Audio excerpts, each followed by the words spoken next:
কৃষ্ণ কৃষ্ণ কৃষ্ণ হরে হরে হরে রাম রাম রাম হরে হরে। ওম নমো ভগবতে বাসুদেবায়। ওম নমো ভগবতে বাসুদেবায়। ওম নমো ভগবতে বাসুদেবায়। ওম নমো ভগবতে বাসুদেবায়। ওম নমো ভগবতে বাসুদেবায়। ওম নমো ভগবতে বাসুদেবায়। নারায়ণং নমস্কৃত্যং নারায়ণং নমস্কৃত্যং নরং চৈব নরোত্তমঃ নরং চৈব নরোত্তমঃ দেবীং সরস্বতীং ব্যাসং দেবীং সরস্বতী ব্যাসং ততো জয়মুদীরয়ে ততো জয়মুদীরয়ে। নষ্ট প্রায়শো ভদ্রেষু নমস্কার নিত্যং ভাগবত সেবয়া নিত্যং ভাগবত সেবয়া। ভাগবতেরুক্তম শ্লোকে ভাগবতে উত্তম শ্লোকে ভক্তির্ভবতি নৈষ্ঠিকী। মুখং করোতি বাচালং পঙ্গুলং লয়তি গিরিং যৎকৃপাতমহং বন্দে পরমানন্দমাধবং শ্রীচৈতন্যেশ্বরং শ্রীকৃষ্ণধারী।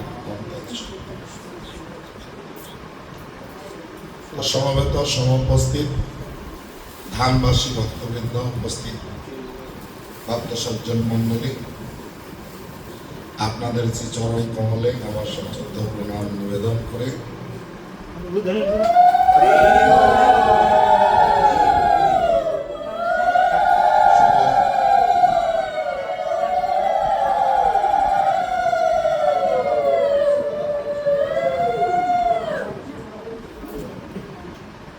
পুরুষোত্তম মাসে শ্রীধাম মায়াপুর অন্তর্দ্বীপে আমাদের গুরু ভ্রাতা অমল চৈতন্য দাস প্রভু এবং মাতাজি, সেই সঙ্গে আমাদের কি নাম এই প্রভু নাম? হ্যাঁ, বিষ্ণু দীক্ষা নাম কি? দীক্ষা আছে? দীক্ষা আছে? দীক্ষা আছে? বাসুদেব নন্দন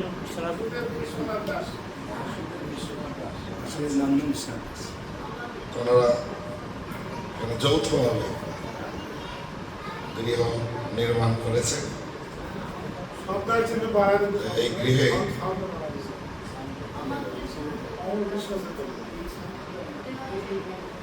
ওনারা বৈষ্ণব সেবার আয়োজন করেছেন।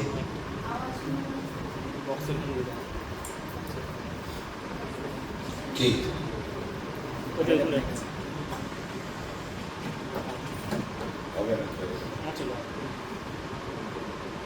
বৈষ্ণব আসলে এটা তো যাই হোক, ঠিক আছে।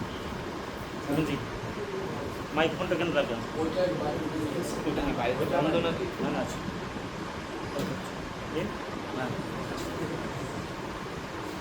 এই যে পৃথিবীতে আমরা বাস করছি, এই পৃথিবীর মধ্যে ভারতবর্ষ হচ্ছে শ্রেষ্ঠ। ভারতবর্ষে অনেক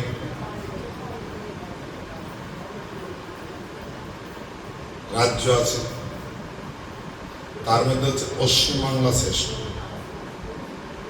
তাই ভারতবর্ষ কে বলা হয় ভগবত ধামে যাওয়ার দরজা।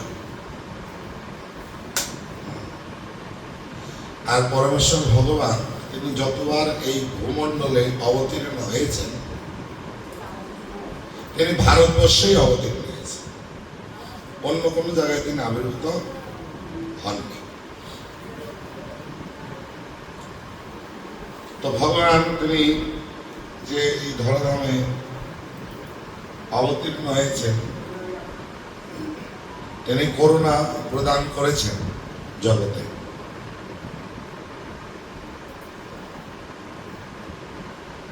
তো ভগবান আসার যদিও একটা কারণ ভগবত গীতায় উল্লেখ করা আছে, পরিত্রাণায় সাধুনাং বিনাশায় চ দুষ্কৃতাম। ধর্ম সংস্থাপনার্থায় সম্ভব আমি যুগে যুগে সাধুদের পরিত্রাণ করি। সাধু কারা বলুন, আপনারা বলুন, সাধু কারা? যারা ভগবানের সেবায় রত। ধন্যবাদ। আর কেন? কাদের সাধু বলা হয়? এক কথায়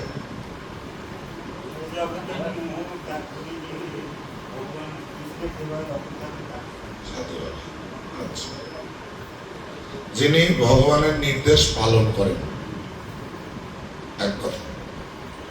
সবাই এবার বলুন, কাদের সাধু বলা হয়? মনে থাকবে? তাহলে কারা অসুর?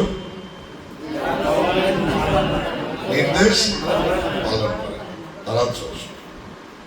হ্যাঁ। তো অন্যান্য যুগে ভগবান এই অসুরদেরকে নিধন করেছেন, আর এই কলিযুগে ভগবান অসুরদেরকে নিধন করেননি। আর এই কলিযুগে অসুরদের স্থিতি কি দেখবেন। সত্য যুগে সুর অসুর গ্রহে গ্রহে থাকত। এক গ্রহে অসুর আর এক গ্রহে দেবতা। সেখানে ভগবান সুদর্শন চক্র দিয়ে অসুরদেরকে নিধন করেছিলেন। ত্রেতা যুগে সুর অসুর কোথায় থাকতো? দ্বীপে দ্বীপে। শ্রীলঙ্কা একটা দ্বীপ, ভারতবর্ষ একটা দ্বীপ। সেখানে রাবণ আদি অসুরগণ ছিলেন। রামচন্দ্র রূপে ভগবান অবতীর্ণ হয়ে তীর ধনুক দিয়ে অসুরদেরকে বধ করলেন। দাপর যুগে সুর অসুর কোথায় ছিল? একই গৃহে দুটো পরিবার, পঞ্চপাণ্ডব, দুর্যোধন। এই দুর্যোধনকে ভগবান একটা নির্দেশ দিয়েছিল যে যুদ্ধের দরকার নেই, পঞ্চপাণ্ডবকে 5টা গ্রাম দিয়ে দাও। এই নির্দেশটা পালন করেছিলেন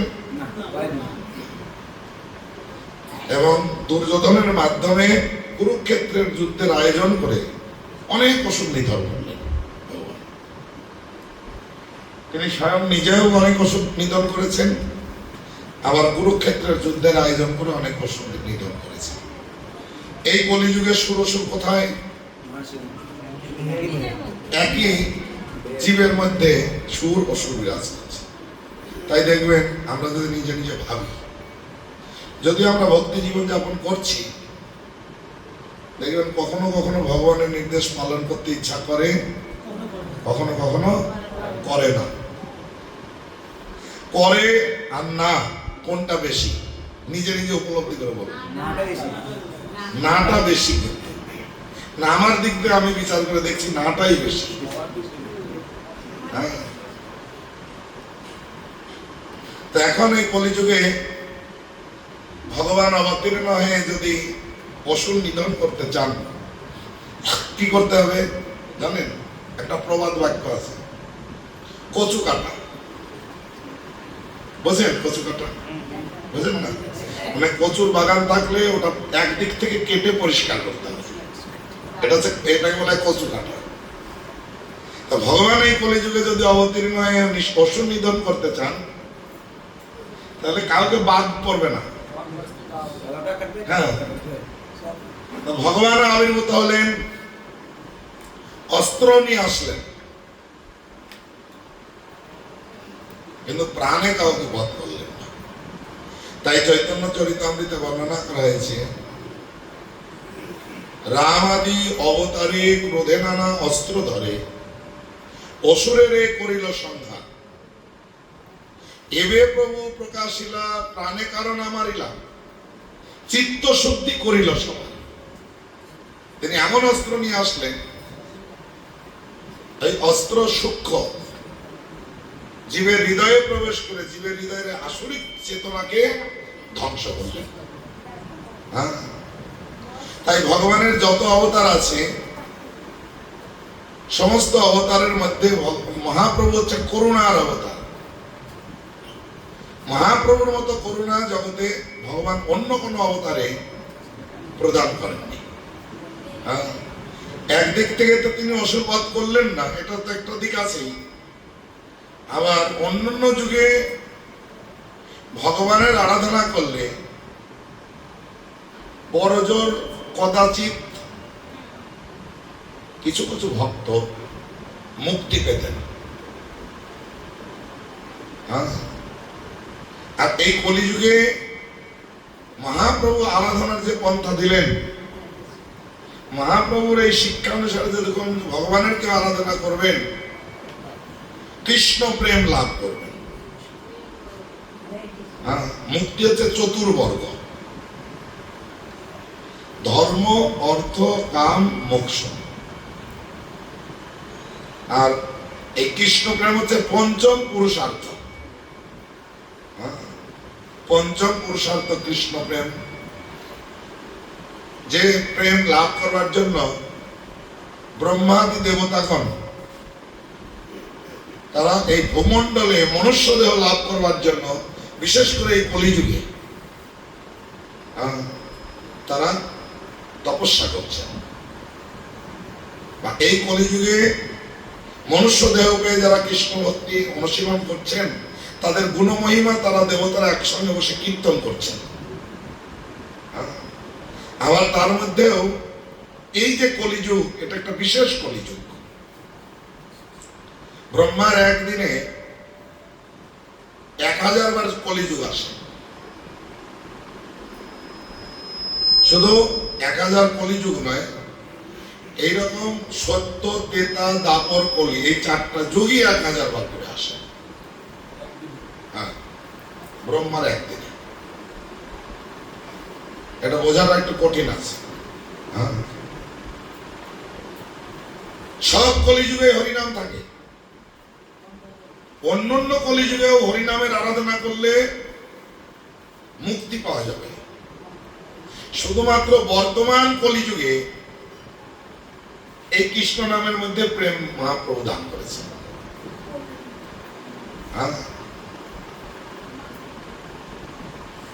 আর সেই কলিযুগে পরমেশ্বর ভগবান চৈতন্য মহাপ্রভু রূপে এই নবদ্বীপ ধামে তিনি অবতীর্ণ হয়েছেন।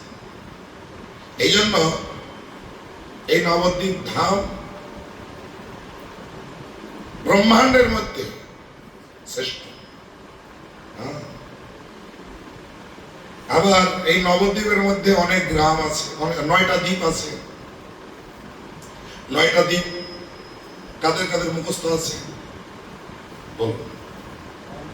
অন্তর্দ্বীপ,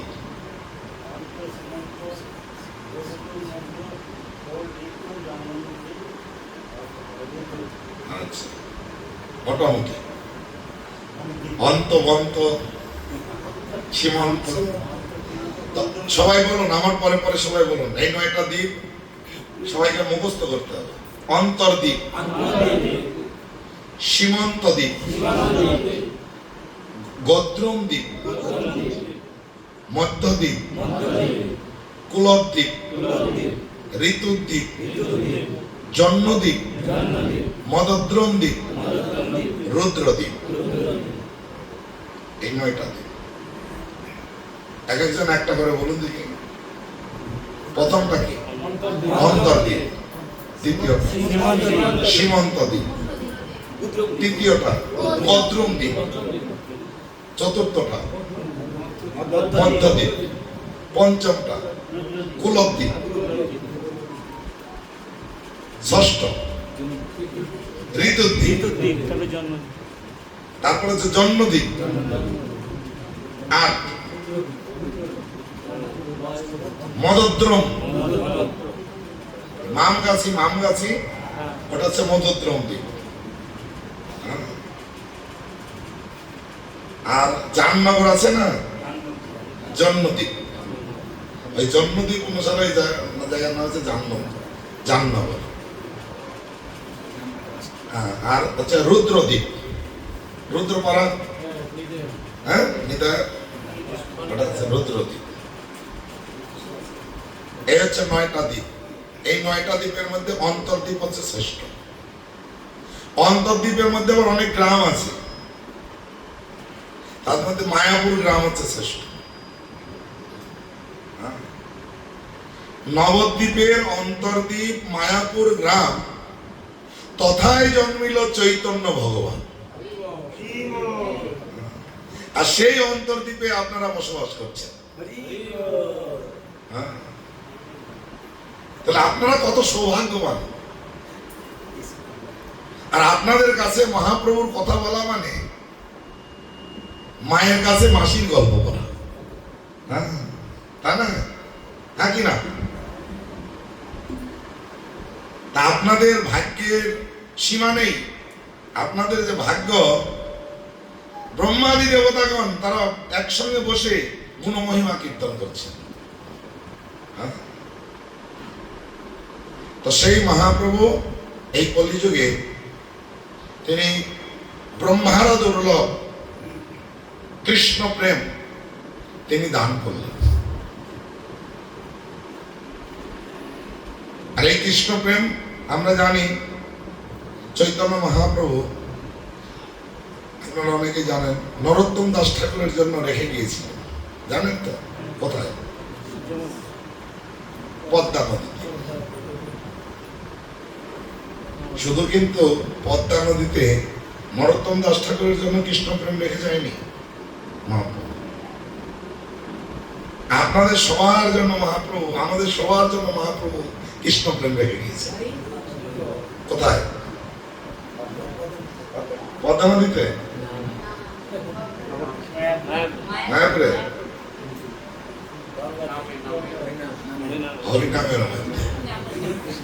গোলকের প্রেম ধন হরিনাম সংকীর্তন। গোলকের যে প্রেম এই হরিনামের মধ্যে মহাপ্রভু রেখে গিয়েছে। আমি বলছিলাম না যে অন্যান্য যুগে হরিনাম ছিল, কলিযুগে ব্রহ্মার একদিনে কয়টা কলিযুগ? 4টা, 1000 কলিযুগ। প্রত্যেকটা কলিযুগের ধর্মই হরিনাম। বুঝতে পারছেন তো? অন্যান্য যুগে হরিনাম করলে মানুষ কৃষ্ণ প্রেম মানে মুক্তি পেতেন, মুক্তি। আর এই কলিযুগে কৃষ্ণ নাম করলে কৃষ্ণ প্রেম পাবে। তো মুক্তি আর প্রেমের মধ্যে পার্থক্য কি? মুক্তি পেলে বেশিরভাগ ভক্ত তারা ব্রহ্মলোকে থাকে, কদাচিৎ 2-1জন ভক্ত বৈকুণ্ঠে যায়, কদাচিৎ।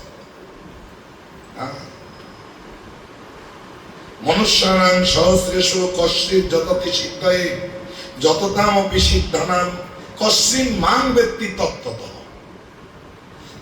যে হাজার হাজার মানুষের মধ্যে কদাচিৎ একজন সিদ্ধি লাভ করার জন্য যত্নবান হন, আর হাজার হাজার সিদ্ধদের মধ্যে কদাচিৎ একজন আমাকে তত্ত্বগতভাবে জানতে পারে। বাসুদেবের সর্বমিতি সমাত্মা সুদুর্লভ, দুর্লভ। হ্যাঁ, তো এরকম কোন 2-1জন ভক্ত তারা বৈকুণ্ঠে যান মুক্তি পেলে। আর এই মুক্তিটা 5 প্রকার মুক্তি আছে।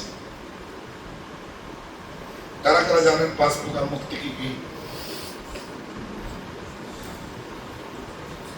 সারূপ্য, শালক্য, শাস্তি, সাযুজ্য আর শালক্য। শালক্য বলিনি? সামীপ্য।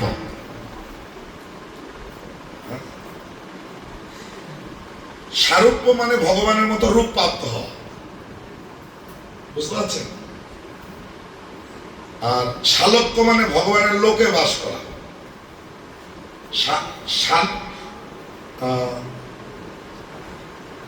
সাযুজ্য মানে ভগবানের সঙ্গে লীন হয়ে যাওয়া। সামীপ্য মানে ভগবানের সান্নিধ্যে থাকা। শাস্তি মানে ভগবানের মতো ঐশ্বর্য ভক্ত হওয়া।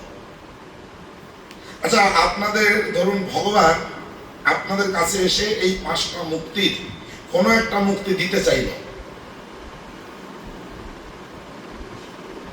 কোনটা নেবেন? আপনি কোনটা চান? এই সবাই না, এক একজন কে কোনটা চাই এখন বলতে পারবো। হ্যাঁ, কোনটাই চান না আপনি? সান্নিধ্য চান। আচ্ছা, আপনি সঙ্গে থাকবেন মানে সান্নিধ্য। আচ্ছা, আপনি শালক্য, লোকে বাস করবে মানে সান্নিধ্য। আচ্ছা, সেটা হচ্ছে শালক্য তো না, ওটা হচ্ছে সামীপ্য। সামীপ্য। আপনি সঙ্গে থাকবেন, কোনটাই চান না আপনি। না, আপনি কোনটা ভগবত ভক্ত না, আপনি কোনটা চান? কোনটাই চান না মাতাজি, কোনটাই চান না আপনারা? হ্যাঁ, কোনটাই চান না? পেছনে পেছনে তো ভগবান কপিলে মাতা দেবতীকে বলছেন, শালক্য শাস্ত্রীর সামীপ্য সারূপ্য সারূপ্য একত্তম অপিহুতম দীয়মানং ন গৃণন্তি বিনা মত সেবনং জনা।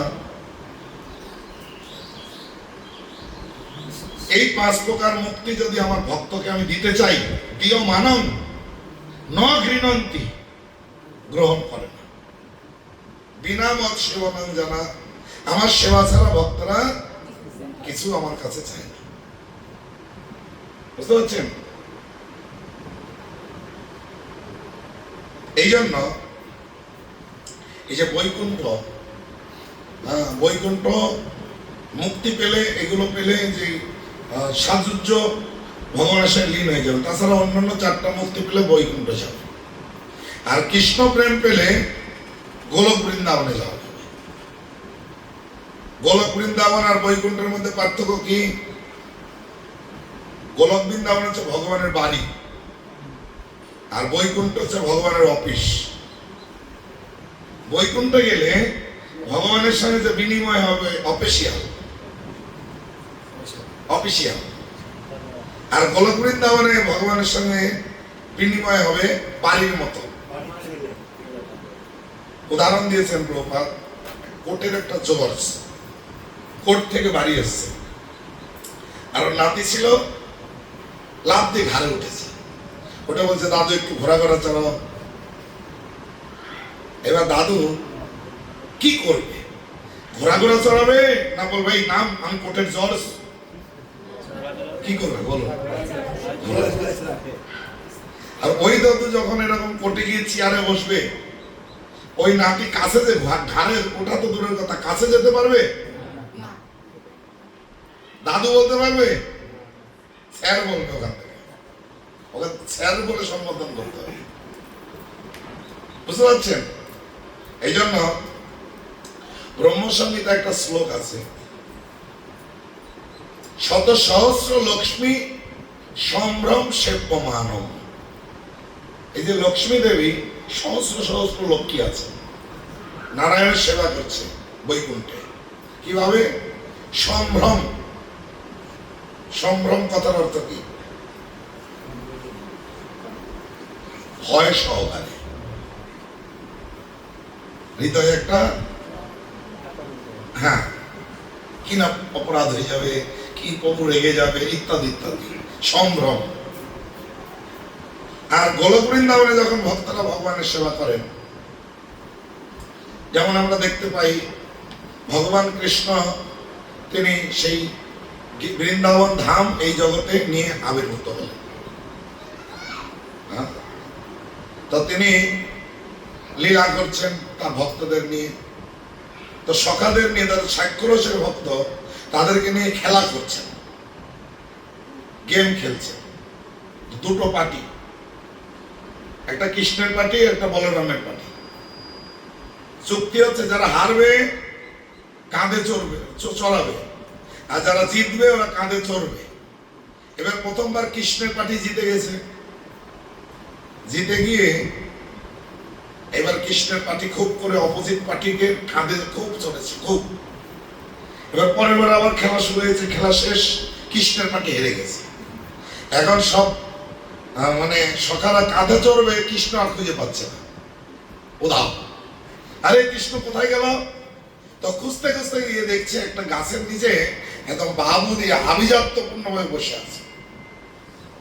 তখন বলছে, আরে আমরা হেরে গেলাম, তুমি কাঁধে চললে খুব করে, আর তুমি হেরে গিয়ে কাঁধে চড়ার ঘরে এখানে পালিয়ে আসো, চলো কাঁধে চড়াতে হবে। তখন কৃষ্ণ বলছে, আমার কাঁধে চড়বে?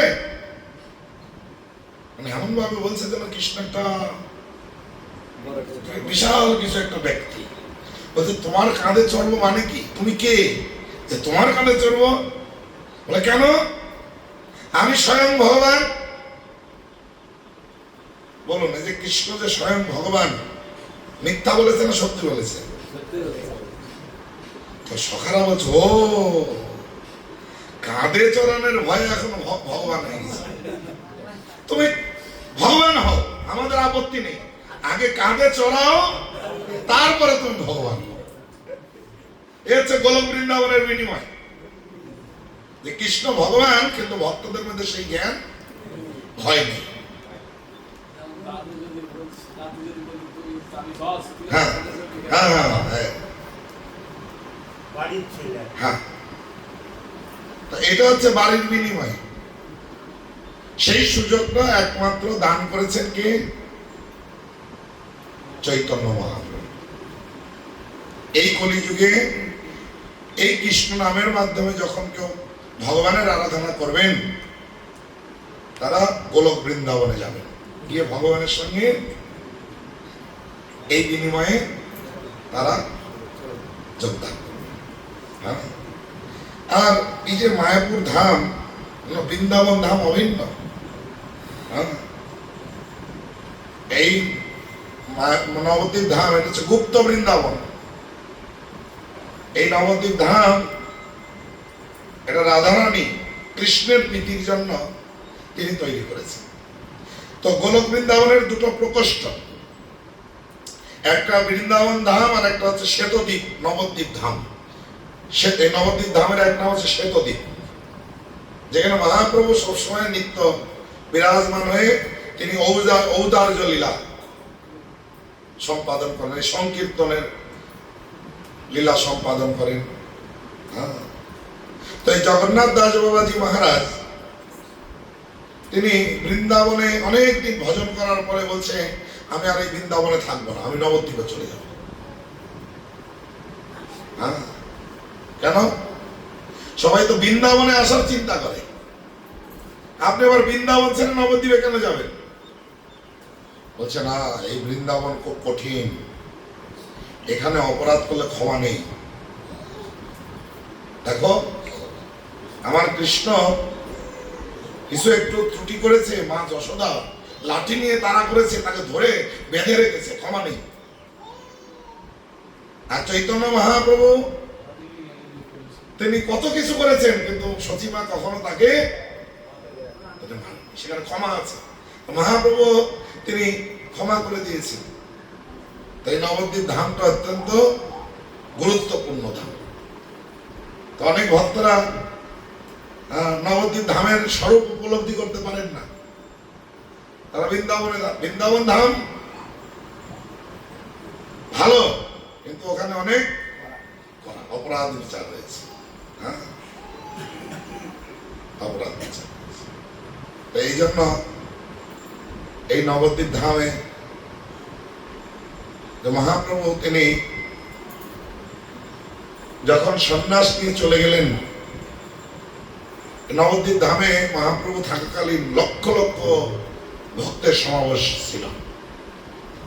কিন্তু মহাপ্রভু যখন সন্ন্যাস নিয়ে চলে গেলেন,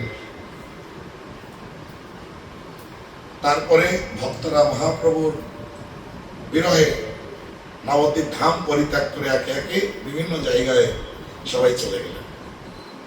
আর মহাপ্রভু যখন অপ্রকট হলেন, তারপরে এই নবদ্বীপ ধাম প্রায় 200 থেকে 300 বছর জলের নিচে ছিল, পুরো নবদ্বীপ ধাম। হ্যাঁ, জলমগ্ন ছিল।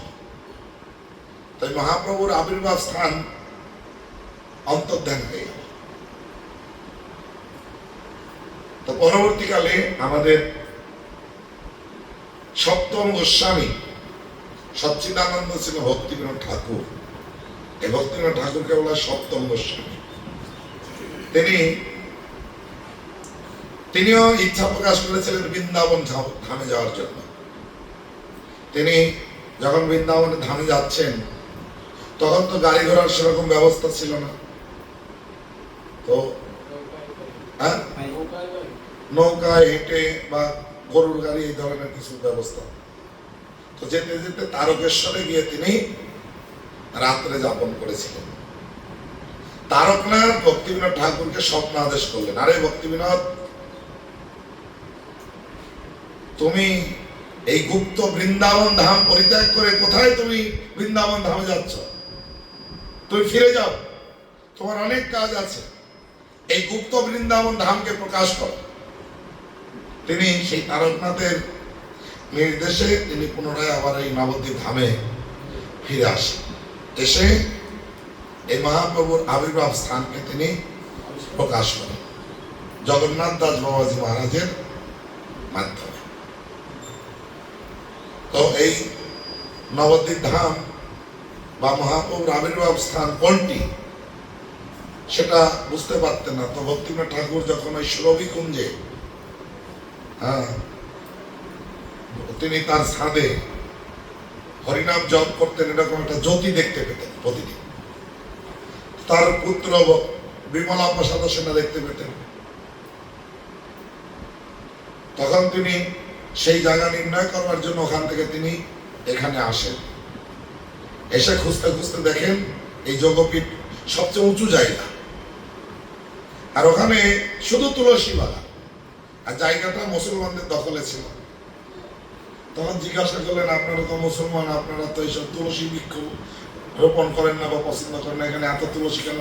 বলে, আমরা এখানে ধান টান যাই বুনি, যে কোনো ফসল বুনি, কোনো ফসল হয় না, খালি তুলসী গাছ। তখন জানতে পেরে তিনি জগন্নাথ দাস বাবাজিকে নিয়ে আসলেন। ওই জগন্নাথ দাস বাবাজির বয়স এত ছিল, তিনি হাঁটতে পারতেন না, তাকে মাথায় বা বাঁকে ঝুড়ি করে নিয়ে যেত। তো যখন ঝুড়ি করে এনে যোগপীঠে নামালেন, নামানো মাত্রই তিনি ঝুড়ি থেকে উঠে নাচতে শুরু করে দিলেন, এইটাই আমার প্রভুর জন্মস্থান বলে তিনি নাচতে শুরু করে দিলেন। যে মানুষ হেঁটে চলতে পারে না, সে নাচতে শুরু করে দিল। এই জন্য বলা আছে ওনার প্রণাম মন্ত্রে, নম ভক্তি বিনোদায় সচ্চিদানন্দ নামিনে গৌর শক্তি স্বরূপায় রূপানুগমরায়তি শ্রী গৌর আবির্ভাব ভূমিস্থান নির্দিষ্ট সজ্জন প্রিয় বৈষ্ণব সার্বভৌম শ্রী জগন্নাথায়তে শ্রী গৌর আবির্ভাব নির্দিষ্ট, এই আবির্ভাব স্থান তিনি নির্দেশ করেছিলেন যে এইটাই হচ্ছে আমার প্রভুর আবির্ভাব স্থান।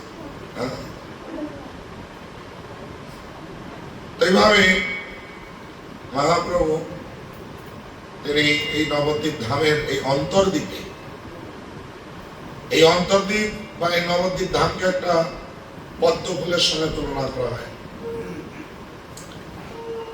একটা পদ্ম ফুলে 8টা পাপড়ি থাকে, আর মাঝখানে হচ্ছে কর্ণিকা। তো এই অন্তর্দ্বীপ হচ্ছে কর্ণিকা, আর 8টা দ্বীপ হচ্ছে পাপড়ি।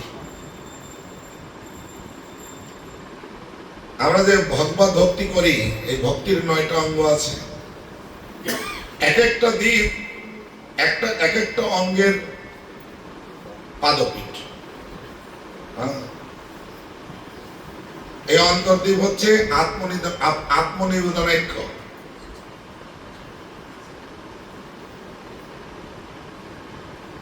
মানে সীমন্ত দ্বীপ হচ্ছে কীর্তনাক্য, না শ্রবণাক্য, ভক্তির পাদপীঠ।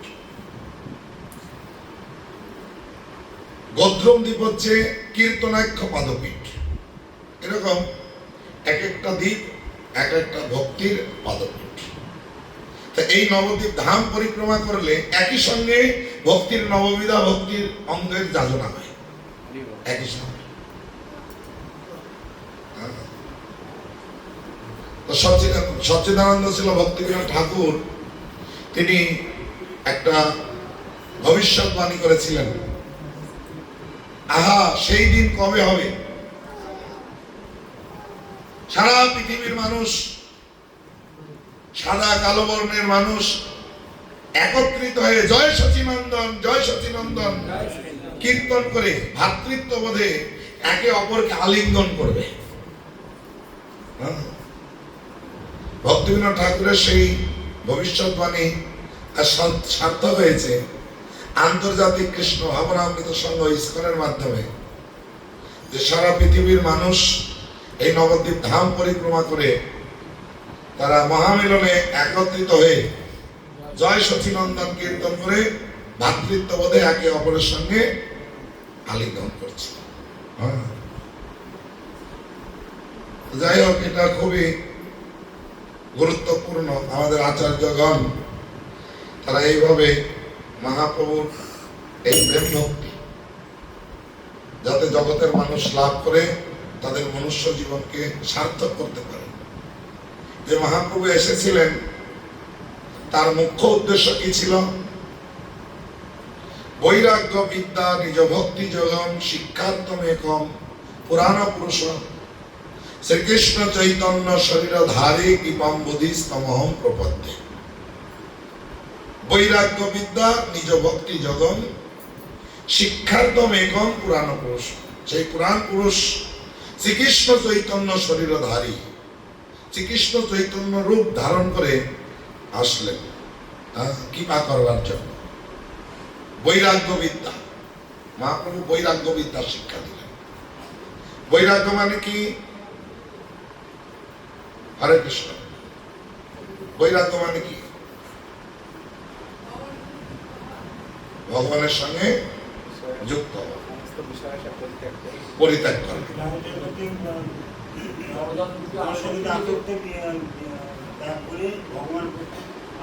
আসক্তি এমনি সাধারণত জগতের মানুষ জানে বৈরাগ্য মানে ত্যাগ। তো মহাপ্রভু যে বৈরাগ্য শিক্ষা দিয়েছেন ত্যাগের শিক্ষা নয়, যুক্ত বৈরাগ্য। এই যুক্ত বৈরাগ্য কোথায় শিক্ষা রয়েছে বলুন? গীতায়। গীতার প্রত্যেকটা অধ্যায় হচ্ছে যুক্ত বৈরাগ্য। যোগ, ধ্যান। আপনি ধ্যান করবেন কার জন্য? ভগবানের সঙ্গে যুক্ত হয়ে ভগবানের চিন্তা করবেন, এটা ধ্যান। কর্ম যোগ, সব এইসব যুক্ত বৈরাগ্য। এই শিক্ষাটাই মহাপ্রভু দিলেন জগতে। এই জন্য রূপ গোস্বামী পাদ মানে এই বৈরাগ্য শিক্ষা মহাপ্রভু দিলেন রঘুনাথ দাস গোস্বামীর মাধ্যমে। রঘুনাথ দাস গোস্বামী তিনি আদিসপ্ত গ্রামে তার জন্ম। তার বাবা হচ্ছে গোবর্ধন মল্লিক আর হিরণ্যগর্ভ নাকি বাবা জ্যাঠা, দুই ভাই। ওনাদের বাৎসরিক আয় ছিল 20 লক্ষ স্বর্ণ মুদ্রা। শাস্ত্রে বর্ণনা করা আছে ওনাদের যে ঔষধ ছিল ইন্দ্রের মতো, আর ওনার যে স্ত্রী ছিল অপ্সরার মতো দেখতে সুন্দরী। পরিত্যাগ করে মহাপ্রভুর চরণে তিনি প্রার্থনা নিবেদন করলেন, আমি আর বাড়ি ফিরে যাব না, আপনি আমাকে আশ্রয় দিন। তার মহাপ্রভু রঘুনাথ দাস গোস্বামীর মাধ্যমে সেই বৈরাগ্য শিক্ষাটা দিলেন। মর্কট বৈরাগ্য না দেখাও লোক দেখাইয়া, যথাযোগ্য বিষয় ভঞ্জ অনাসক্ত হইয়া, অন্তরে নিষ্ঠা করি বাহ্যে লোক ব্যবহার, অচিরাত কৃষ্ণ তোমায় করিবেন উদ্ধার। অন্তরে নিষ্ঠা আর বাহ্যে লোক ব্যবহার। এটা কিরকম? যে শিক্ষাটা রূপ গোস্বামী তার ভক্তি রসামৃত সিন্ধুতে তিনি উল্লেখ করেছেন, অনাসক্তস্য বিষয়ান। দেখবেন আমাদের মেন গেটে দুটা শ্লোক দুই পাশে লেখা আছে। তার একটা শ্লোক হচ্ছে অনাসক্তস্য বিষয়ান যথারমুপযঞ্জত নির্বন্ধ কৃষ্ণ সম্বন্ধে যুক্ত বৈরাগ্য উচ্চতে। এখানে বলেন অনাসক্তস্য বিষয়ান, বিষয়ের প্রতি অনাসক্ত। আর মহাপ্রভু ওখানে কি বললেন? যথাযোগ্য বিষয় ভুঞ্জ অনাসক্ত হয়ে, বিষয় ভোগ করো কি হয়ে? অনাসক্ত হয়ে। বুঝতে পারছেন? এখন অনাসক্তি কি করে আসবে? নির্বন্ধ কৃষ্ণ সম্বন্ধে যখন আমরা উপলব্ধি করতে পারবো এই কোনো কিছুর সঙ্গে আমার কোনো সম্বন্ধ নেই, সবকিছুর সঙ্গে একমাত্র সম্বন্ধ কার? ভগবানের। ধরুন আপনি বিবাহ করেছেন, আপনার স্ত্রী, যদি আপনাকে কেউ জিজ্ঞাসা করে এটা কে, কি বলবেন? আমার স্ত্রী। সম্বন্ধ কার সঙ্গে? আমার সঙ্গে। তাহলে আসক্তি আসবে। আমার কর্ম অনুসারে এনাকে আমি স্ত্রী রূপে পেয়েছি, প্রকৃতপক্ষে এনার সঙ্গে আমার কোনো সম্বন্ধ নেই। এর সম্বন্ধ ভগবানের সঙ্গে। হ্যাঁ, ভগবান হচ্ছে জগৎপতি, জগৎ স্বামী। আমি ওর স্বামী নয়, প্রকৃত স্বামী ভগবান, কিন্তু আমার কর্ম অনুসারে পেয়েছি। কি জন্য? স্ত্রী, স্ত্রীর এক নাম হচ্ছে সহধর্মিণী। সহধর্মিণী কথার অর্থ কি? আমার ধর্মে সাহায্য করার জন্য ভগবান এনাকে পাঠিয়েছে। বুঝতে পারছেন? তাই যেহেতু আমার ধর্মে সে সাহায্য করছে, লোক আচরণ, লোক ব্যবহার, তাহলে অন্তরে নিষ্ঠা কার প্রতি? ভগবান। এবার লোক ব্যবহার কিভাবে করবেন? যেহেতু আমরা সমাজে আছি, তো সমাজে থাকতে গেলে লোক আচরণ দেখাতে হবে। হ্যাঁ, না, দায়িত্ব তো নিতেই হবে। কেন নেবেন? সে ভগবানের প্রীতির জন্য। যে এ ভগবানের সেবক সেবিকা, আমাকে আমার কর্ম অনুসারে ভগবান এনাকে পাঠিয়েছেন, যেহেতু আমার ধর্ম উনি সাহায্য করছেন, আর তা আমারও করতে হচ্ছে ওনার জীবনের ভার আমাকে গ্রহণ করা। তাই ওনার জীবনে যা প্রয়োজন ওনাকে অর্পণ করলে ভগবান সন্তুষ্ট হবে। ওনার খুশির জন্য আমি করছি না, ওনাকে সেবা করলে কে সন্তুষ্ট হবেন? ভগবান। তো বাইরের লোক দেখবে এই স্বামীটা তার স্ত্রীর প্রতি কত আসক্ত, এ হচ্ছে লোক আচরণ। কিন্তু তার অন্তরে নিষ্ঠাটা কার প্রতি? এ হচ্ছে অন্তরে নিষ্ঠা করি বলছে লোক। তখন আর কি হবে? এই উপলব্ধি আসলে তখন আর স্বামী স্ত্রী বলুন, ছেলে মেয়ে বলুন, বাড়ি ঘর বলুন, আর আসক্তি থাকবে। নির্বন্ধ কৃষ্ণ সম্বন্ধে। এই বাড়িটা কার? কৃষ্ণের। সত্যিকারে বলুন, আমরা তো ভক্তি করছি এতদিন ধরে, এই বাড়িটা কৃষ্ণের, এই উপলব্ধি আমাদের মধ্যে এসছে? বলার সময় বলি। হ্যাঁ, হ্যাঁ, কৃষ্ণের বাড়ি। এই জন্য ভক্তদের কিছুটা এসছে, তারা বাড়িতে যা কর্ম করেন কৃষ্ণের জন্যই করেন। তবে এই ধামটা একটু অন্য। এই ধাম হচ্ছে নিত্য ধাম। তাই ধামে বসবাস করতে গেলে আমাদের খুব সুন্দর যত্ন নিতে হবে এবং একটু কেয়ারফুল হতে হবে। ধাম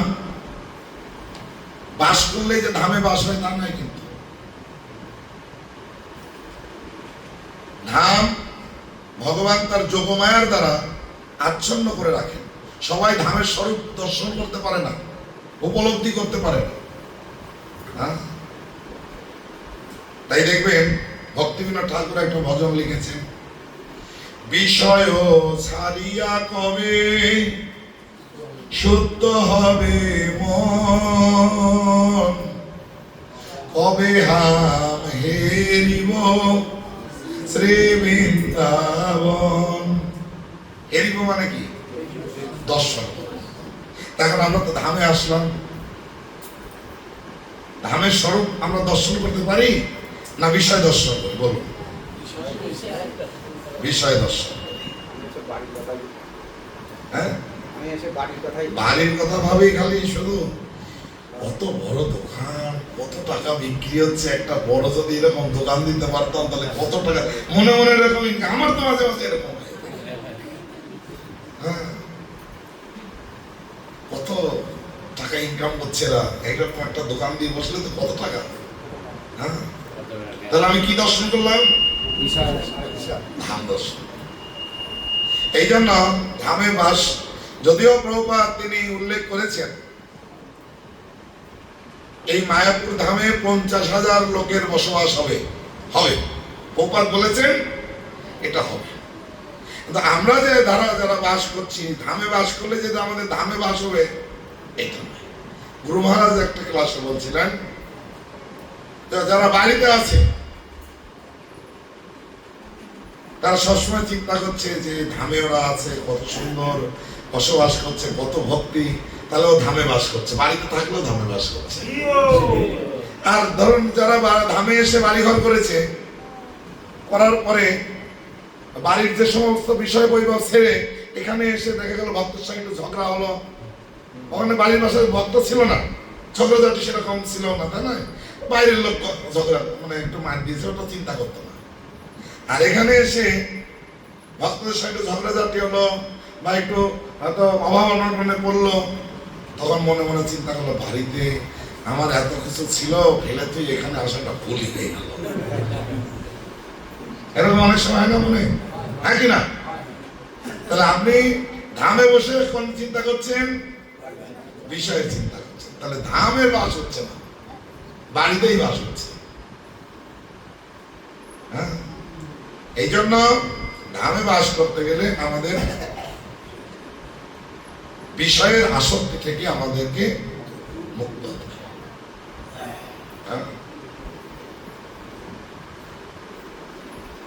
তখনই আমরা ধামের প্রকৃত স্বরূপ উপলব্ধি করতে পারব। তাই ভক্তিবিনোদ ঠাকুর বলছেন আমাদের এই আসক্তিটা কিরকম আসবে? বিষয়ে যে প্রীতি এবে আসে আমার, সেই মতো প্রীতি হোক চরণে তোমার। বিষয়ের প্রতি যেরকম প্রীতি ভালোবাসা, ওই রকম প্রীতি আমাদের ভগবানের প্রতি আনতে হবে। হ্যাঁ, ওই রকম। তাই ভগবান তিনি গীতাতে উল্লেখ করলেন যে ভক্তরা কিভাবে আমার সেবা সম্পাদন করেন। তেষাং সতত যত্নানাং ভজতাং প্রীতিপূর্বকম। কিরকম সেবা ভজনা করেন? প্রীতিপূর্বক। আর এই প্রীতিটা হচ্ছে দুই রকম। আমরা যে ভগবানের সেবা করবো আমার অন্তরে প্রীতি লাগবে, আর যে সেবাটা করব ওই সেবার মাধ্যমে যেন ভগবান প্রীত হয়। দুই দিকেই প্রীতিটা আমাদেরকে অর্জন করতে হবে।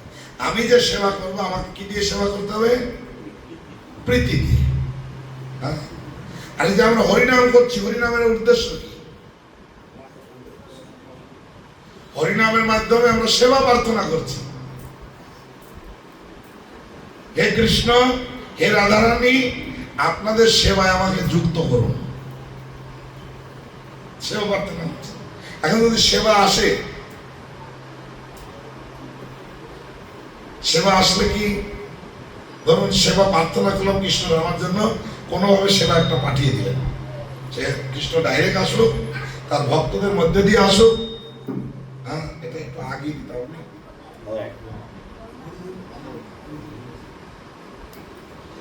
সেবা আসলে কি আমরা প্রীত হই যে না, সন্তুষ্ট হই যে না কৃষ্ণ কৃপা করে আমার জন্য সেবা পাঠিয়েছেন? হ্যাঁ,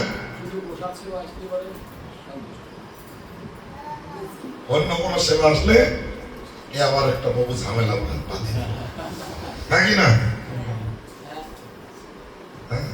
এখন আমার কাজকর্ম ফেলে হ্যাঁ,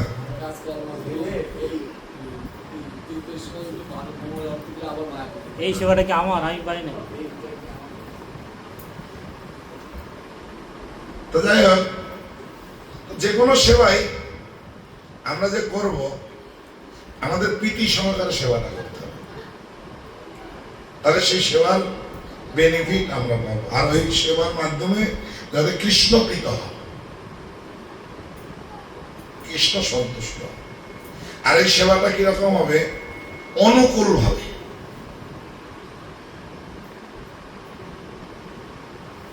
অনুকূল ভাবে।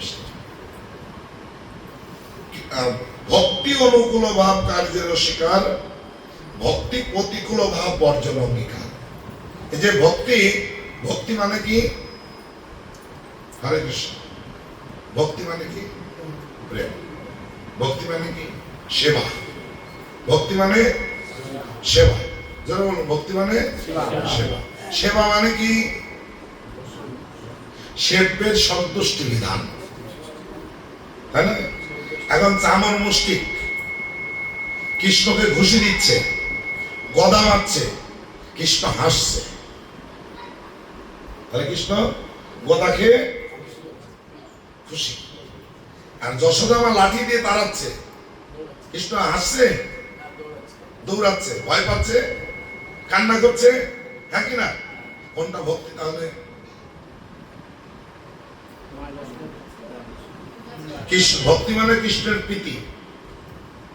তাহলে ওখানে কৃষ্ণ মানে খুশি খেয়ে হাসছে, আর যশোদার লাঠি দেখে ভয় পেচ্ছে, কান্না করছে। কোনটা ভক্তি? দুটোই ভক্তি। প্রতিকূল একটা চামর মুষ্টিকের যে ভাব, হৃদয়ে যে ভাব, ওটা হচ্ছে প্রতিকূল। এই কৃষ্ণ শত্রু, একে আমাকে বধ করতে হবে, বুঝতে পারছেন? আর মায়ের যশোদা মা যে কৃষ্ণকে লাঠি দিয়ে দাঁড়াচ্ছে, যশোদা মায়ের হৃদয়ের ভাব হচ্ছে অনুকূল। কৃষ্ণকে, কৃষ্ণ আমার ছেলে, একে শাসন না করলে মানুষ হবে না, একে আমাকে মানুষ করতে হবে। তো এই যে আমাদের, এই যে আমরা সেবা করি, ভক্তি করি, আমার হৃদয়ের ভাবটা কিরকম? হ্যাঁ, ভগবান কৃষ্ণ হচ্ছে ভাবগ্রাহী, আমাদের হৃদয়ে ভাবটা গ্রহণ করেন। এই জন্য আমরা যে হরিনাম জপ করছি, হরিনাম জপ করার সময় আমার হৃদয়ের ভাব কি? ওই ভাব অনুসারে প্রতিদান পাবো। তাই এই যে ভগবানের আরাধনার মধ্যে যে শ্রেষ্ঠ আরাধনা, যে নাম সংকীর্তন, হরে কৃষ্ণ কৃষ্ণ কৃষ্ণ হরে হরে, হরে রাম রাম রাম হরে হরে। ভাবটাকে আমাদের বুঝে হরিনাম জপ করতে হবে। আমার অন্তরে হরিনাম করার সময় অন্তরে ভাব কি আসছে, সেই ভাবটাই হচ্ছে বড় বিষয়। কেন? নাম চিন্তামণি, কি মনি? এই কথাটা কে কি বুঝেছেন বলুন দেখি? নাম চিন্তামণি কি বুঝেছেন? চিনাত কি বুঝেছেন? নাম চিন্তা মানে নাম করার মতো, চিন্তা যা করো সবই, মানে নাম করতে করতে যা চিন্তা করবেন ওইটাই পাবেন। হরে কৃষ্ণ হরে টাকা, আপনি হরে কৃষ্ণ বললেন, মনের মধ্যে ভাব হচ্ছে টাকা। তা আপনার এরকম টাকা বাড়ি দিবে, বড় বড় বিল্ডিং এসে যাবে, আপনার প্রেম পাবেন না, কৃষ্ণ প্রেম পাবেন না। জাগতিক ঐশ্বর্য, এই জাগতিক ঐশ্বর্য তাড়াতাড়ি দিয়ে দেন, হ্যাঁ, কিন্তু তার মধ্যেও এই জাগতিক ঐশ্বর্য এই তাড়াতাড়ি পাবেন, এই ফলটা তাড়াতাড়ি। হ্যাঁ হ্যাঁ,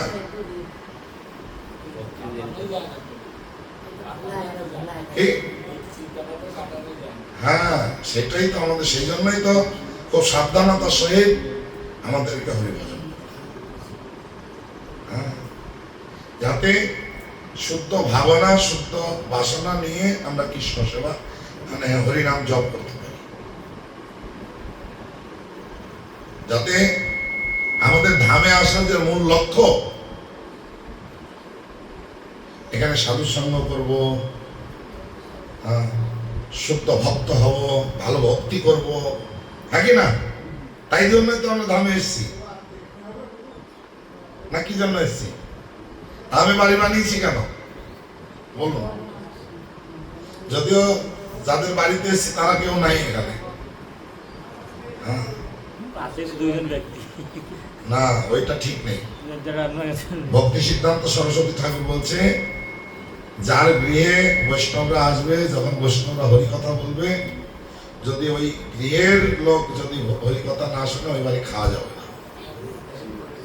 হ্যাঁ, প্রসাদ পাওয়া যাবে না, উপবাস থাকতে হবে। উনি নাকি 7 দিন উপবাস ছিল একটা বাড়িতে, খায়নি। প্রতিদিন ভাগবত কথা বলে, ওটা তো খুব যতান্তি করতে, কিন্তু উনি খায় কেন? ওই বাড়ির লোক এদিক ওদিক ব্যস্ত, কিন্তু হরিকথা শোনে।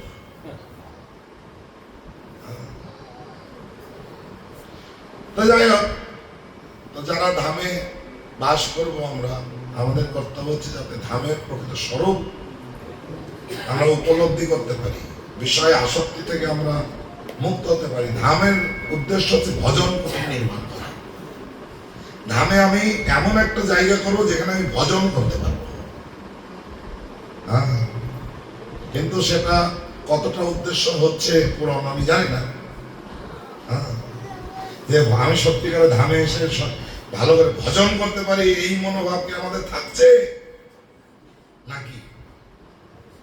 সেটা ভাবার বিষয় আছে কিনা, কি বলেন? হ্যাঁ, হ্যাঁ, যে জন্য আমরা ধামে এসেছি, তাহলে ধামের সেই উদ্দেশ্য আমাদের পূরণ হবে। আর সেই ক্ষেত্রে আমাদের খুব একটু সতর্ক থাকতে হবে, কারণ মহাপ্রভু যে কৃষ্ণ নাম প্রেম দান করেছেন, 2 জন ব্যক্তিকে কৃষ্ণ প্রেম দিতে রাজি হয়। পাপী তাপী যত ছিল, হরিনামে উদ্ধারিল তার সাক্ষী। মানে আপনি পাপ কর্মে লিপ্ত হলেও কৃষ্ণ প্রেম দিতে রাজি, মানে অস্বীকার করবে না, মহাপ্রভু দিয়ে দিবে।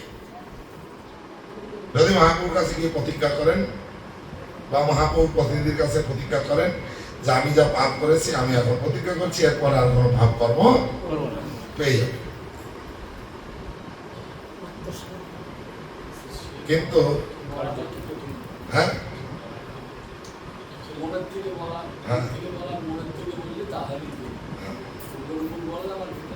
না, কিন্তু যারা বৈষ্ণব অপরাধী তাদেরকে মহাপ্রভু প্রেম দিতে রাজি হয়। আর আরেকটা হচ্ছে, হ্যাঁ, আর আরেকটা হচ্ছে উপশাখা। এই উপশাখার একটা উপশাখা হচ্ছে কুটিনাটি। এই জন্য এই কুটিনাটির কথা 2 জায়গায় উল্লেখ আছে। এক জায়গায় মহাপ্রভু যখন উপদেশ দিলেন তপন মিশ্রকে, অতএব গৃহে তুমি কৃষ্ণ ভজ গিয়া, কুটিনাটি পরিহরি একান্ত হইয়া। কুটিনাটি কি করো? পরিহার। কুটিনাটি মানে কি? আন কথা, হ্যাঁ, একে অপরের দোষ ধরা, হ্যাঁ, প্রজল্প করা। আর কেউ? কুটিনাটি মানে কৌটল্যপূর্ণ ব্যবহার, কপটতা, এক কথায়। অন্তরে একরকম, বাইরে। তাই ভক্তিবিনোদ ঠাকুর বললেন, সরল তো হলে না হে। সরল হতে হবে। কৌটল্যপূর্ণ ব্যবহারের বিপরীত হচ্ছে সরল, হ্যাঁ, সরলতা। বৈষ্ণবের অপর নাম কি? সরলতা। এই জন্য আমাদের সরল হতে হবে। বৈষ্ণবদের সামনে যেরকম বলো, অন্তরে সেই ভাব থাকবে। আমি ওনাদের সামনে গিয়ে একটা কথা বলে আসলাম, আর ভাব হৃদয়ে আলাদা। এটা মহাপ্রভু 2টো লীলা 2 জায়গায় করেছিলেন। এই বৈষ্ণব অপরাধ আর এই কুটিনাটি কৌটল্যপূর্ণ ব্যবহার, এই দুটো বলেই আমি শেষ করব আমার আলোচনা। বলবো না, এখন শেষ করবো। মহাপ্রভু যখন নবদ্বীপ ধামে ছিলেন, তার অন্তরঙ্গ পার্শ্বদেরকে ডেকেছেন, ডেকে তিনি আলিঙ্গন করে করে প্রেম দিচ্ছেন। সবাই প্রেম পাচ্ছে, কিন্তু ভক্তদের মনে একটা প্রশ্ন যে মহাপ্রভু, আমরা তো অনেক দূরের ভক্ত, মহাপ্রভুর যে সবচেয়ে কাছের লোক, মহাপ্রভু যার গর্ভে 10 মাস 10 দিন থাকলেন, যাকে 10 মাস 10 দিন মহাপ্রভুকে গর্ভে করে করলেন, মহাপ্রভু আবির্ভূত হওয়ার পরে তার কত সেবা করলেন, সেই মাকে তো মহাপ্রভু প্রেম দিচ্ছে না। জিজ্ঞাসা করলেন, মহাপ্রভু আমরা তো অনেক দূরে, আপনার মা তো আপনার কাছের সেবক, কত সেবা করছে আপনার, মাকে প্রেম দেবেন না? বলে মা প্রেম পাবে না। কেন? তিনি বৈষ্ণব অপরাধ। কি অপরাধ হয়েছিল না, বিশ্বরূপ ছোটবেলা থেকে মহাপ্রভুর বাড়ি আর অদ্বৈত আচার্যের বাবুর বাড়ি পাশাপাশি। এই বিশ্বরূপ অদ্বৈত আচার্য বাবু প্রতিদিন ভাগবত পাঠ করতেন, আর এই বিশ্বরূপ এসে ভাগবত পাঠ শুনতেন। এই ভাগবত পাঠ শুনতে শুনতে বিশ্বরূপের হৃদয়ে বৈরাগ্যের উদয় হয়েছে। তো তখন দিন দিন মা বাবা দেখতে পাই যে বিশ্বরূপ উদাসীন হয়ে যাচ্ছে, সংসারের কোনো মন নেই। এখন মা বাবার মন যেরকম হয়, ছেলে বয়স হলে উদাসীন হলে চিন্তা করে বিয়ে দেওয়া দিলে মনটা সংসারে। এইবার স্বামী স্ত্রী দুজন আলোচনা করে, আর এটা বিশ্বরূপ শুনে ফেলে। তখন চিন্তা করে আমি তো গৃহস্থ জীবন প্রবেশ করবো না, আর বাড়িতে থাকলে মা বাবা ধরে আমি তো নাও করতে পারবো না, তাই সন্ন্যাস নিয়ে চলে গেলেন। তো সচিমাতা চিন্তা করলেন, এই অদ্বৈত আচার্য আমার ছেলেকে যুক্তি দিয়ে ঘর থেকে বের করে দিয়েছে। তাই তিনি একটা মন্তব্য করেছিলেন, এ অদ্বৈত নয়, এ দ্বৈত। এই হচ্ছে তার অপরাধ। তাহলে দুটো জিনিস, অন্যান্য তো সমালোচনা তো দূরের কথা, যদি কোনো ভক্তের মানে আচরণে যদি আপনি মন্তব্য করেন তাও অপরাধ, আবার যদি সন্দেহ করেন সেটাও একটা অপরাধ। গীতাতে বর্ণনা করা আছে সন্দেহ আত্মা বিনশ্যতি। এখন চিন্তা করুন আমাদের কত ভক্তের প্রতি কত মনে সন্দেহ। হয়তো পাশে দুজন কথা বলছে, কথা বলতে আমি একটু দূরে আছি, আমার দিকে একটু তাকালো, কি মনে হয় বলুন তো? আমার নামে এরা দুজন যুক্তি করছে, সন্দেহ এসে গেল। হ্যাঁ হ্যাঁ হ্যাঁ, তো ওরা কি আলোচনা করছে ওইটা নিয়ে আমি বসে থাকবো নাকি? কার নামে আলোচনা করতে আমার সন্দেহ কি আছে? যদি সন্দেহ হয় তাহলে গিয়ে ওনাদের সঙ্গে আলোচনা করে নিতে হবে, সন্দেহ কাটিয়ে ফেলতে হবে। আর সন্দেহ মনের মধ্যে থাকলে বিনাশ করতে হবে। আর আমরা কত ভক্তের নামে দেখবেন কত মন্তব্য করে থাকি, ও আবার ভক্ত করে বলে না এরকম বিষয়, ও এই করলো, ও সেই করলো, ওর এখনো ভক্তির ভয় হয়নি, কত রকম আমরা মন্তব্য করে থাকি। এটা খুব সাবধান থাকতে হবে। তখন জিজ্ঞাসা করলেন কি উপায়? বলল যদি অদ্বৈত আচার্য প্রভুর চরণধূলি নেয়, তার কাছে ক্ষমা ভিক্ষা করে, তাহলে পেট পাবে। এখন অদ্বৈত আচার্য প্রভু সতী মাতাকে মাতৃজ্ঞানে ভক্তি করেন। তো সতীমা তিনি চরণধূলি চাইলে অদ্বৈত আচার্য প্রভু কোনোদিনই রাজি হবে না। কি উপায়? তখন মহাপ্রভু ভক্তদের প্রার্থনায় মহা হরিনাম সংকীর্তন শুরু করলেন। আর এই হরিনাম সংকীর্তনে অদ্বৈত আচার্য প্রভু নৃত্য করতে করতে তার প্রেম উদয় হলো, গড়াগড়ি দিতে লাগলেন, হা কৃষ্ণ করতে করতে, আর গড়াগড়ি দিতে দিতে অচৈতন্য হয়ে গেলেন। তখন মহাপ্রভু সচিমাকে বললেন, মা এই সুযোগ। তখন সচিমা উপলব্ধি করে গিয়ে তার চরণ তুলে নিয়ে মাথায় মাখলেন, অপরাধ মুক্ত হলেন। তখন মহাপ্রভু সচিমাকে প্রেম দিলেন। হ্যাঁ, তাই এই যে অপরাধটা এরকম মহাপ্রভু ব্যাখ্যা করেছেন। যেমন শ্রীবাসের চরণে চাপাল গোপাল অপরাধ করেছিলেন, তো চাপাল গোপাল বুঝতে পেরেছিলেন, বুঝতে পেরে মহাপ্রভুর কাছে এসে ক্ষমা চাইছে। বলছে, আরে পাপী ভক্ত দেশী, কোটি জন্ম তোকে ক্রিয়ায় খাওয়াবো, তো তুমি শ্রীবাসের করিলে ভবানী পূজন, শ্রীবাসকে তুমি ভবানী পুজো সাজালে। এই যে শ্রীবাসের চরণে অপরাধ করেছে, কাঁটা মহাপ্রভু উদাহরণ দিলেন, কাঁটা যদি পায়ে ফোটে, কাঁধ দিয়ে কখনো কাঁটা বার করা যায় না, ওই পা দিয়েই। তাই যার চরণে অপরাধ করেছো তার কাছে কি ক্ষমা ভিক্ষা করতে হবে, এটা মহাপ্রভু শিক্ষা দিলেন। আর এদিকে যখন তিনি সন্ন্যাস গ্রহণ করে পুরী ধামে ছিলেন, তখন আবার তিনি এরকম ভক্তদের একবার ডেকেছিলেন প্রেম দেওয়ার জন্য। মহাপ্রভু গম্ভীরার ভেতরে, সব ভক্তরা বাইরে, আর জগদানন্দ পণ্ডিত একে একে নিয়ে যাচ্ছেন, ধরে ধরে মহাপ্রভু আলিঙ্গন দিয়ে দিয়ে প্রেম দিচ্ছেন। সবাই প্রেম পেয়েছেন। লাস্টে মুকুন্দ আছে। এবার মহাপ্রভুকে গিয়ে বলছেন, মহাপ্রভু এখন মুকুন্দ অবশিষ্ট। আর শুনেই মহাপ্রভু রেগে গেছে, এই মুকুন্দ যেন আমার সামনে না আসে, ওর মুখ আমি দেখবো না, কারণ ও হচ্ছে খড় জাতীয় বেটা।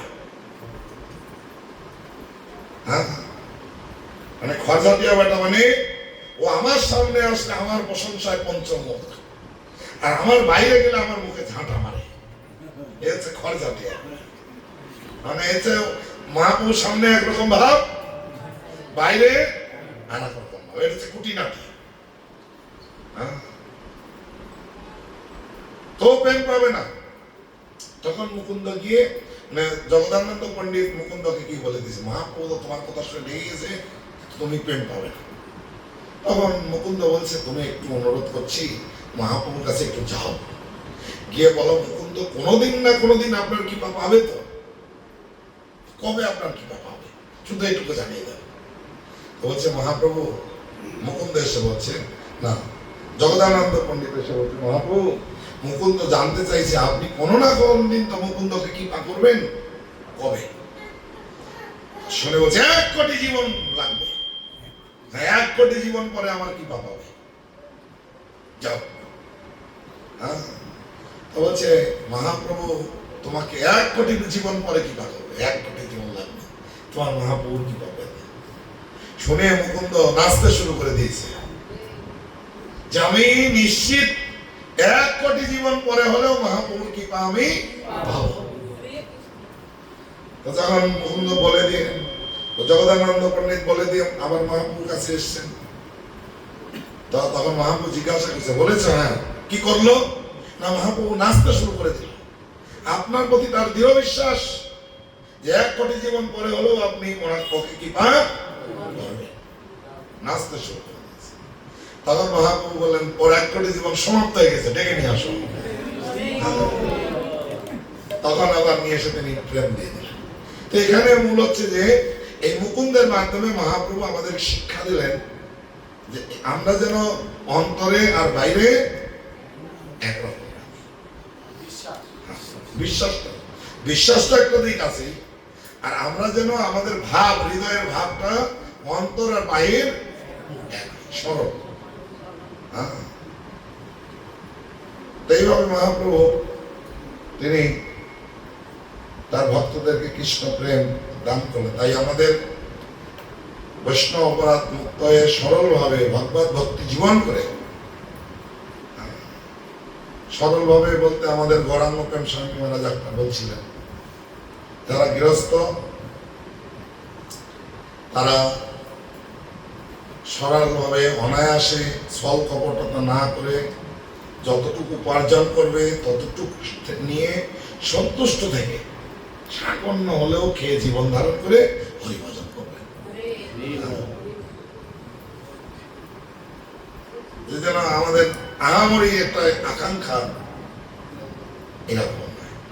হ্যাঁ, যে আমরা ধামে এসেছি হরিভজন করার জন্য, যাতে হরিভজন করে আমরা আমাদের উদ্দেশ্য আমরা সফল করে জীবনকে সার্থক করতে পারি। হরে কৃষ্ণ কৃষ্ণ কৃষ্ণ হরে হরে, হরে রাম রাম রাম হরে হরে। তা আপনারা সবাই মহাপ্রভুর কাছে আমার জন্য প্রার্থনা করবেন, যা আমি বললাম এটা যেন আমার জীবনে আমি মানে আচরণ করতে পারি। মানে খালি মুখে বললে তো হবে না, নিজে আচরণ করতে হবে, তাই না?